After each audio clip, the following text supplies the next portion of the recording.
2시간씩만 자게 되면 한 2, 3일은 해보겠지만 한 3, 4일 지나면 어떻게 됩니까? 나는 눈을 부릅뜨고 공부를 하려고 하는데 쏟아지는 잠을 내 의지력으로 이겨낼 수 있습니까? 못하죠. 못하죠? 네. 식욕도 마찬가지예요. 여러분들이 다이어트 해야지라고 생각하고 일부러 적게 먹고 배고픈 걸 참고 뇌에서는 지금 렙틴이 부족해, 렙틴을 충분하게 만들어야 돼라고 계속 신호를 보내고 있는데도 내 의지력으로 꾹꾹 참는 게 며칠이나 갈 것 같으세요? 작심삼일이라는 얘기가 네. 그래서 나왔대요. 맞습니다. 네.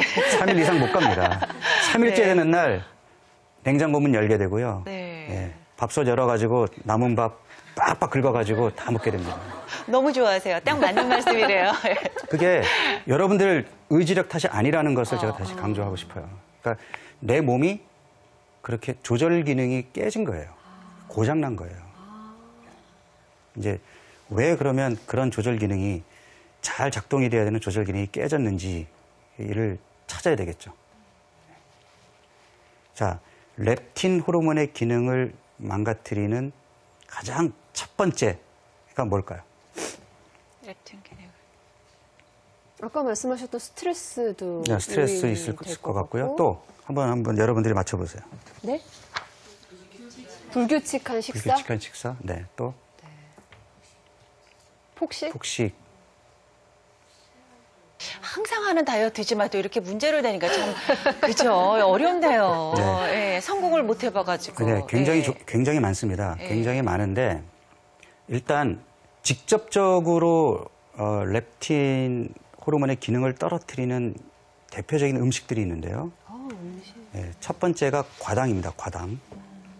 과당이라는 것은 우리 설탕이 포도당과 과당의 이 결합된 이당류거든요. 그러니까 설탕을 우리가 먹게 되면 우리 몸속에서 포도당과 과당으로 이제 분해가 되는데 포도당은 인슐린이나 렙틴이 들어왔네라고 인식을 해요. 근데 과당은 인식을 못 해요. 그래서 우리 몸이 헷갈려 해요. 근데 과당이 들어있는 대표적인 음식이 설탕과 요즘 설탕 대용으로 많이 쓰고 있는 액상과당이거든요. 네.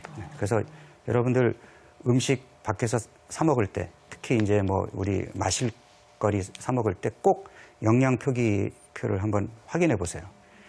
우리 현대인들이 단맛에 워낙 익숙해져 있다 보니 달지 않으면 찾지 않기 때문에 우리가 웰빙 음료라고 생각 없이 먹고 있는 요거트나 두유에도 액상과당이나 설탕이 들어 있습니다.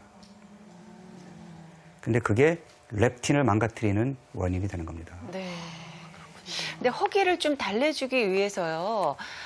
밥 대신 그냥 초콜릿 몇 조각만 먹어도 약간 허기가 달래져서 다이어트 할 때는 조금 그거를 그냥 식사 대용은 아니지만은 조금 달랠 수 있다 이런 얘기가 있거든요. 그런 거로는 어떻게 좀 그게 이제 가짜 배고픔인데요. 가짜 배고픔이에요. 네. 일단 탄수화물 중독이 돼 있는 사람들의 경우에는 당이 떨어지면 내 몸은 지방도 에너지원으로 쓸 수 있기 때문에 지방을 에너지원으로 쓰면 되는데 탄수화물만 찾는 몸이 되어버리면은 당이 떨어지면 가짜 저혈당 증상이 나타나요. 갑자기 기운이 쫙 빠지고 심한 경우 막 가슴이 두근거리고 손발이 떨리고 식은땀 나고 그래요.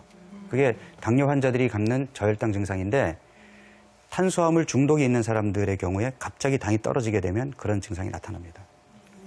그럴 때는 당을 먹어줘야 그 증상이 가셔요.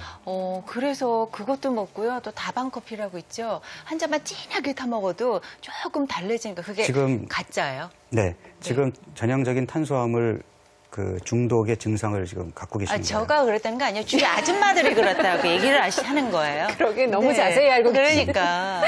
네. 네. 그래서 일단 설탕, 그러니까 액상과당, 그 다음에 또 흰 밀가루 음식. 좋아하는 건데. 그러니까 네. 밀가루 음식은 이 밀가루 여자들이 음식에 많이 좋아해요. 대해서는 밀가루 음식을 먹어도 몸에서 지장을 받지 않는 몸이 있고 밀가루 음식을 먹었을 때 렙틴이 예민하게 반응하는 몸이 있어요. 그래서 밀가루 음식의 경우는 그러니까 설탕이나 액상과당은 모든 사람들에게 영향을 주지만 밀가루 음식의 경우에는 영향을 받는 사람이 있고 받지 않는 사람이 있어요. 흔히 그거는 체질이에요. 체질에 따라 다릅니다. 밀가루 음식 먹고 나서 왠지 속이 더부룩하고 네네네. 뭐 좀 소화가 안 되는 것 같고 심한 경우에는 막 몸이 붓고 이런 사람들도 있어요. 그런 분들은 밀가루 음식을 자제하셔야 돼요.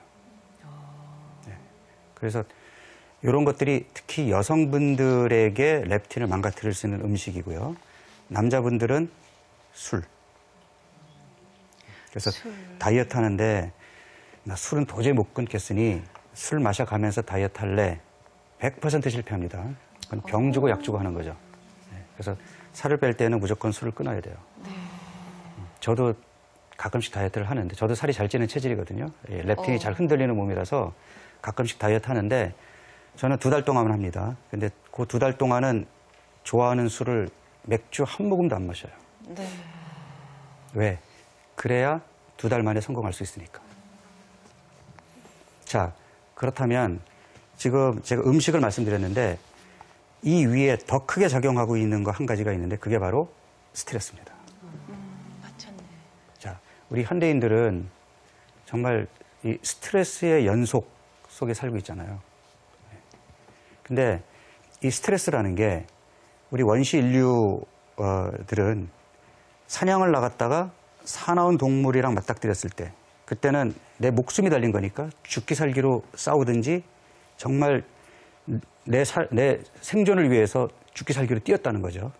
근데 지금 우리 현대인들이 받는 스트레스는 그렇게 물리적인, 그러니까 신체적인 반응을 보이는 그런 스트레스가 아니고 정신적인 스트레스란 말이에요. 가만히 앉아가지고 스트레스 받잖아요. 네. 그러니까 저도 여기 오면서 조금 늦으니까 아, 이러면 안 되는데라 그러면서도 마음에서 막 심장이 쿵쾅쿵쾅 뛰고 뭐 스트레스를 받더라고요. 그러니까 우리가 스트레스를 받게 되면 스트레스 호르몬이 분비가 되는데 정상적인 스트레스 반응은 스트레스 호르몬이 분비됐다가 스트레스 상황이 종료가 되면 스트레스 호르몬이 떨어져야 돼요. 네. 근데 우리 현대인들이 받는 스트레스는 권투에서 이게 잼 맞는 것처럼 계속 스트레스가 온단 말이에요. 그러면 스트레스 호르몬이 올라갔다가 떨어질 틈이 없는 거예요. 계속 올라가 있는 상태가 돼요. 이게 만성 스트레스라는 건데 만성 스트레스가 되면 여러 가지 증상들이 나타납니다. 일단 깊은 잠을 못 자고 중간에 잘 깨고 아침에 일어나면 몸이 붓고 심한 경우에 변비도 생기고 또는 뭐 설사 변비가 반복되기도 하고 피로감도 잘 오고 그런데 여기에 덧붙여서 살이 찌죠. 왜? 스트레스 호르몬이 렙틴을 공격합니다. 그러니까 스트레스 호르몬이 올라가 있는 상태에서는 렙틴이 작동 능력이